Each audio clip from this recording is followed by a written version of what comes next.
अब तक बस तकरीबन आधे रास्ते का सफर तय कर चुकी थी। रास्ता जितना सुनसान था उतना ही अंधेरे में डूबा हुआ भी था। बस में मेरे और राहुल के अलावा ज्यादा लोग नहीं थे। अगर थे भी तो वो सभी नींद के आगोश में थे। रात काफी हो चुकी थी। घड़ी बता रही थी रात के 11:15 बज चुके हैं। तभी मैंने राहुल से कहा, ये कौन सी जगह है भाई? इस पर राहुल बोला, भाई तू मुझसे ये 3 बार सवाल पूछ चुका है, अब मुझे क्या पता? मैं भी तो तेरे साथ पहली बार ही आ रहा हूँ। जरा शांत बैठ, कंडक्टर को एड्रेस बता दिया है ना, वो ठीक जगह पर उतार देगा। मुझे भी लगा राहुल ठीक ही बोल रहा है, जिसके बाद मैंने थोड़ी राहत की सांस ली और आंख बंद करके सीट पर पड़े पड़े ही सोने की कोशिश करने लगा। अभी मैं सोने की कोशिश कर ही रहा था कि तभी बस रुकी और मेरे कंधे पर एक हाथ के साथ ही साथ एक आवाज़ आई, ओ भाई साहब चलो आगे आशिमपुर, उतरना नहीं है क्या? आवाज़ सुनकर मैं फट से उठकर खड़ा हो गया।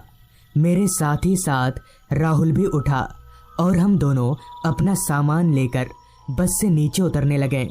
मैंने सोचा एक बार कंडक्टर से ही पूछ लेता हूँ कि पटोलिया का जंगल किधर है, जिस पर मैंने कंडक्टर से कहा, भाई साहब आप बता सकते हैं ये पटोलिया का जंगल किधर पड़ेगा? इस पर कंडक्टर बोला, माफ़ करिएगा भाई साहब, मुझे नहीं पता, आप किसी और से पूछ लीजिएगा। कंडक्टर से ना में जवाब पाकर हम दोनों बस से नीचे उतर गए और हमारे उतरते ही बस भी वहाँ से निकल गई। उस काली अंधेरी रात में उस रास्ते पर हम दोनों के अलावा तीसरा कोई शख्स नज़र नहीं आ रहा था। तभी राहुल बोला, यार यहाँ तो कोई दिख ही नहीं रहा, हम पटोलिया का जंगल तक कैसे पहुँचेंगे? इस पर मैंने बोला, अब आगे चलकर देखते हैं, यहाँ खड़े खड़े तो कुछ होगा नहीं, चल। इतना बोलकर हम लोग उसी रोड को पकड़कर आगे बढ़ने लगे, मगर उस सीधे रास्ते पर जहाँ तक मेरी नज़र जा रही थी सिर्फ खामोशी और अंधेरा ही नज़र आ रहा था। इतना खाली रास्ता हम दोनों, खासकर मैं, पहली बार देख रहा था, क्योंकि शहर में तो रात भर गाड़ियों के आने जाने का सिलसिला लगा रहता है, जिसकी वजह से ऐसा नज़ारा कभी भी देखने को नहीं मिलता।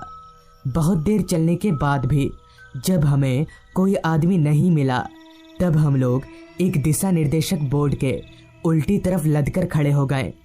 हम बहुत थक चुके थे। एक तो हमारे हाथों में भारी भरकम बैग थे और दूसरा ये कि हम बहुत चल चुके थे।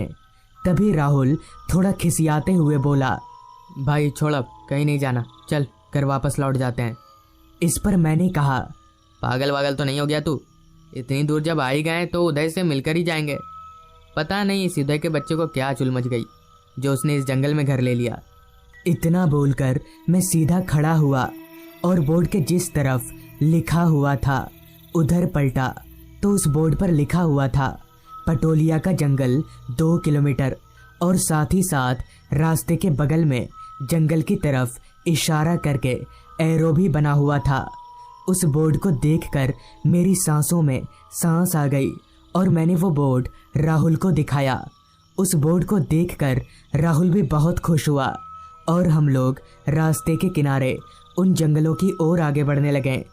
अब आगे बढ़ते हुए हमें थोड़ा अच्छा लग रहा था, क्योंकि अब हम सही रास्ते पर चल रहे थे।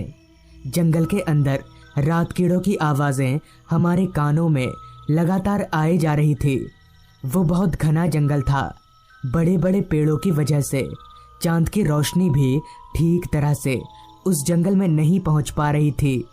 तभी राहुल बोला, भाई ये उदय ने इस घने जंगल में घर कैसे ले लिया? वो तो भूतों से बहुत डरता था, यहाँ कैसे रहता होगा? बड़ा अजीब सा नहीं है यहाँ पर कुछ? जिस पर मैंने कहा, बात तो तेरी सही है, अजीब तो कुछ मुझे भी लग रहा है। अब हम दोनों को उस जंगल में चलते हुए काफ़ी वक्त हो चला था, मगर अभी तक ना तो हमें कोई घर दिखा था और ना ही कोई इंसान। समझ नहीं आ रहा था आखिर उदय का घर है तो है कहाँ। पटोलिया के उस घने जंगल में अभी हम दोनों चल ही रहे थे कि तभी मुझे ऐसा महसूस होने लगा जैसे हमारे अगल बगल में लगे पेड़ अपने आप ही हिल रहे हों। शायद ये बात अब तक राहुल भी नोटिस कर चुका था, तभी तो वो भी मेरी ही तरह उन पेड़ों को घूर घूर कर देख रहा था। इतने में ही राहुल बोला, भाई ये सारे पेड़ ऐसे हिल क्यों रहे? इस पर मैंने कहा, पता नहीं यार, अभी तो हवा भी नहीं चल रही। ये जगह मुझे कुछ ठीक नहीं लग रही है, जल्दी निकल यहाँ से। इतना बोलकर ही हम दोनों ने अपने चलने की रफ्तार बढ़ा दी और तेजी से उस जगह को पार करने लगे। मगर हम जितना आगे बढ़ रहे थे, जंगल में लगे सारे पेड़ मुझे हिलते हुए ही नजर आ रहे थे। हम दोनों किसी बड़ी मुसीबत में फंस चुके हैं। ये अंदाजा लगते ही हम दोनों ने चलना छोड़कर दौड़ना शुरू कर दिया। मेरी तो कुछ पल्ले ही नहीं पड़ रहा था कि आखिर ये सब हो क्या रहा है।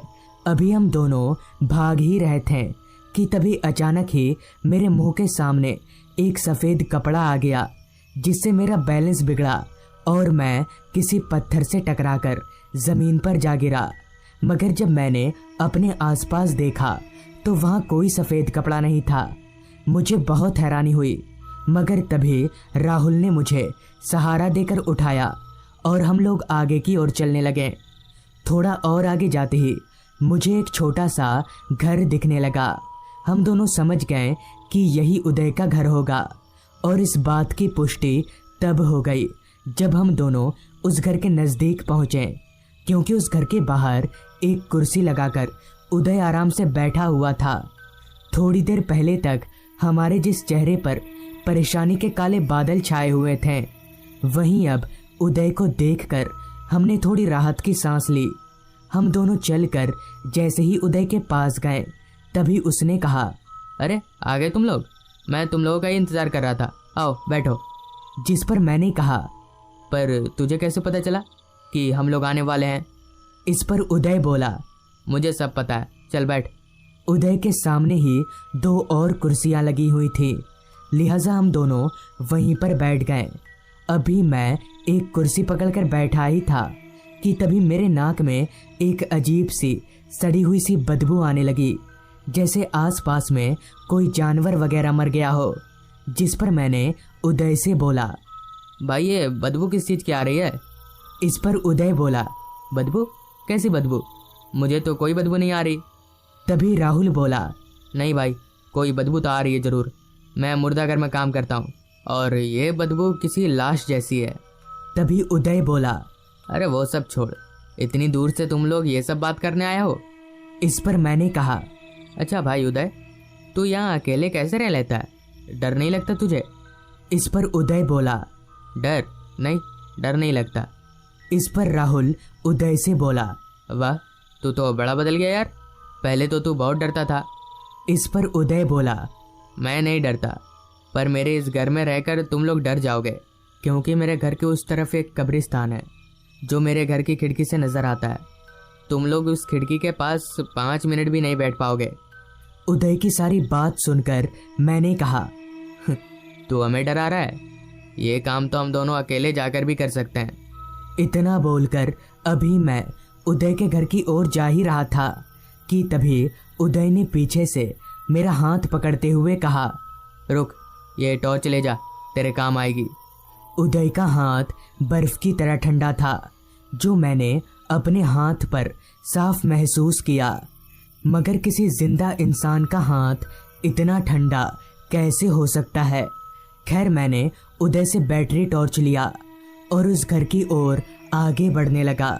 बैटरी टॉर्च जलाकर मैं घर के दरवाजे पर पहुंचा, जो कि बस ऐसे ही बंद था। मैंने उस दरवाजे को खोला और अंदर दाखिल हुआ तो वो सड़ी हुई सी बदबू और तेज हो गई, जैसे वो बदबू इसी घर में से आ रही हो। खैर, अपना नाक दाबकर अभी मैं आगे चल ही रहा था कि तभी मेरे चेहरे से कोई चीज़ टकराई। मैंने जब टॉर्च की लाइट को सामने की तरफ किया तो मैं दंग रह गया, क्योंकि अभी अभी जो मेरे चेहरे से टकराया था वो कुछ और नहीं बल्कि एक इंसानी शरीर का पैर था। वो शरीर फांसी से लटक रहा था। मैंने जब अपनी टॉर्च की लाइट को उस लाश के ऊपर अच्छे से मार कर देखा तो मेरी चीख निकल गई, क्योंकि वो लाश किसी और की नहीं बल्कि मेरे दोस्त उदय की थी। मेरी चीख सुनकर राहुल भागकर मेरे पास आया। उस लाश को देखकर राहुल भी हक्का बक्का रह गया। उस लाश को देखकर अभी हम उस घर से निकलने के लिए पीछे मुड़े ही थे कि तभी अचानक ही हमारे सामने उदय आ खड़ा हुआ। उदय को अपने सामने पाकर हमारे डर की कोई सीमा ना रही। हमें समझ नहीं आ रहा था कि अब क्या करना चाहिए, मगर तभी उदय बोला, मैं तुम दोनों को कुछ नहीं करूँगा, क्योंकि तुम लोग मेरे सच्चे दोस्त हो। जाओ, चले जाओ यहाँ से, ये जंगल ठीक नहीं है। इतना बोलकर उदय वहां से गायब हो गया और साथ ही उसकी लाश भी। फिर हम दोनों उस जंगल से बाहर निकल गए, मगर उदय की मौत कैसे हुई और उस रात वो सब क्या था, ये किसी को भी आज तक समझ नहीं आया। तो दोस्तों, ये थी आज की कहानी। अगर आपको ये कहानी अच्छी लगी हो तो चैनल को ज़रूर सब्सक्राइब